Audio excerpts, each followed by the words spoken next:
बंगोपसागर में सृष्टि होता लघुचाप आज एक वेलमार्कड लघुचाप क्षेत्र में परिणत हो पूर्व केन्द्रीय और दक्षिण पूर्व बंगोपसागर उपर केन्द्रीभूत हो रही। आसंता 24 घंटा मध्य आहरी घनीभूत हो एक अवपात बा डिप्रेशन रे परिणत होबार संभावना रही। यह पश्चिम और उत्तर पश्चिम दिगरे गति करी आसंता अक्टोबर 12 सकाळे आंध्र प्रदेश उपकूल अतिक्रम करिवार संभावना रही बोली आंचलिक पाणीपाग केन्द्र पक्षर कहुई। तो ए संपर्क में संपूर्ण खबर जानापी दयाकोरी भिडियो को शेष पर्यंत निश्चय देखूँ।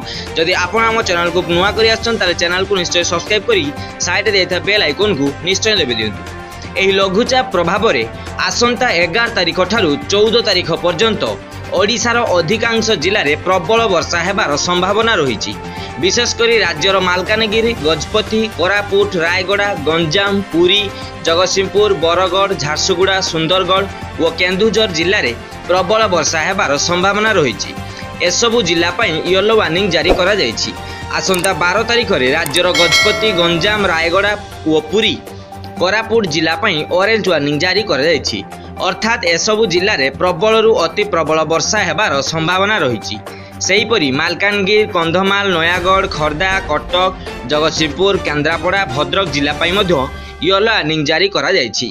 किंतु गुरुत्वपूर्ण कथा हेउछि 14 तारिख बेलकु एही लघुचाप दुर्बल हेउ हेउ आउ एक लघुचाप सृष्टि हेबार संभावना देखा देलानी। एही लघुचापटी उत्तर अंडमान सागर अंचल में सृष्टि हेबार संभावना रही। तो एहीपरि लेटेस्ट न्यूज वीडियो देखिया पई आम चैनल सब्सक्राइब करतु। धन्यवाद।